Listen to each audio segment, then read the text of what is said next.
The whispers began on a moonless night as the wind howled through the twisted limbs of the ancient oak trees that encircled the small village of Avernus.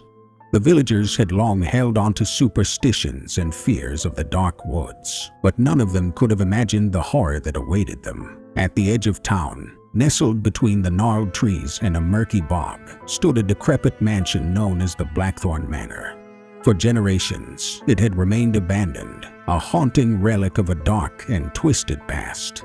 But that night, something sinister stirred within its crumbling walls. As the wind whispered through the village, it carried the faintest hint of a voice that slithered through the air, chilling the hearts of those who heard it. The village lay paralyzed in terror as the whispers grew louder and more insistent with each passing night. It was on the 7th day that the first disappearance occurred. Rebecca, a young woman known for her beauty and kindness, had vanished without a trace. The villagers searched for her in the dense woods, but all they found were whispers that seemed to mock them from the shadows. Desperation and fear began to grip the village. In their hearts, they knew that the Blackthorn Manor was the source of the whispers, but none dared to venture near it. As more people disappeared, the whispers grew more powerful, and the villagers found themselves drawn to the cursed mansion, compelled by a force they could not resist. It was on a stormy night that a stranger arrived in Avernus. A tall, gaunt man with hollow eyes and a dark cloak. He was an ominous figure who seemed to know more about the whispers than anyone else.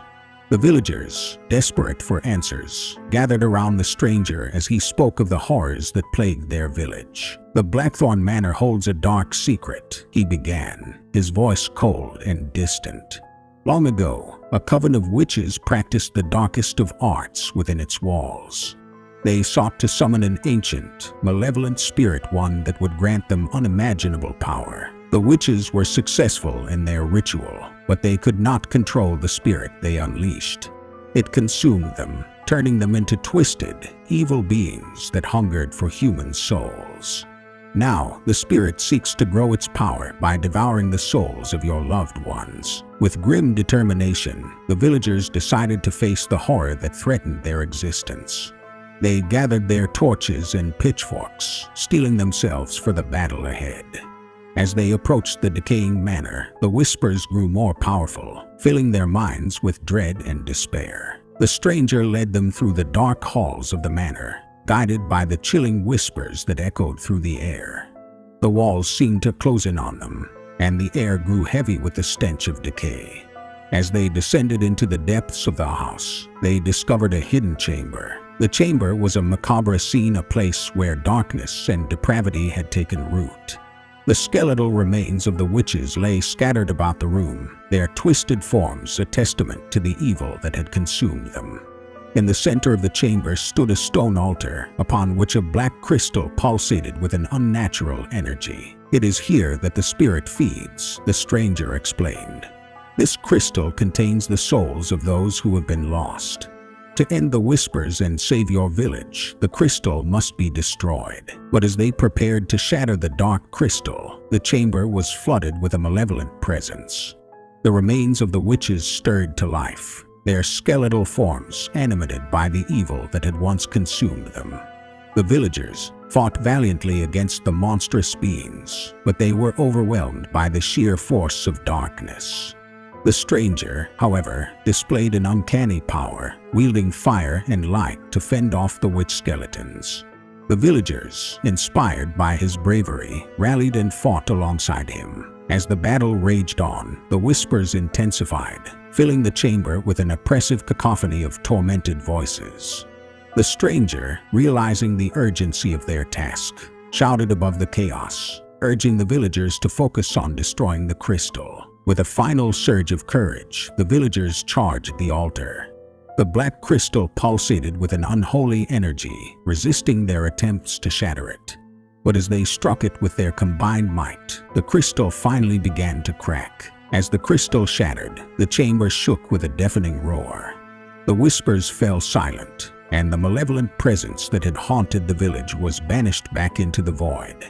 The animated remains of the witches crumbled to dust, their unholy power extinguished. The villagers emerged from the chamber, weary but victorious. The dark cloud that had hung over Avernus lifted, and the sun shone down upon the village once more.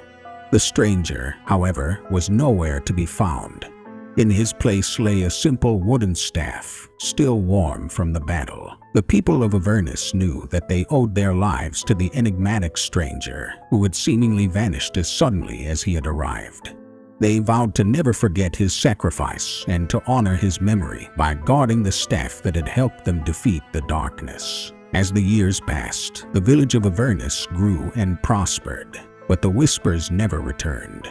The wooden staff, a symbol of the village's triumph over darkness, was passed down from generation to generation, a constant reminder of the courage and unity that had saved them from the horror that had threatened their very existence. And so, the legend of the stranger who had saved Avernus from the evil of Blackthorn Manor was passed down through the ages, a chilling tale that served as a warning against the darkness that lurks within the shadows, and as a testament to the power of hope and unity in the face of unimaginable horror. As the echoes of ancient evil fade into the shadows, we've reached the end of this chilling tale. If you dared to venture with us into the darkness and survived to tell the tale, make sure to give this video a sinister like and leave us a horrifying comment below. Have you experienced your own paranormal encounter or terrifying story? Share it with us in the comments, and your tale might just find its way onto Fables and Fictions. Don't forget to subscribe and click the bell icon, for you never know when darkness will descend upon us once more. Until next time, sleep tight, and remember the shadows are always watching.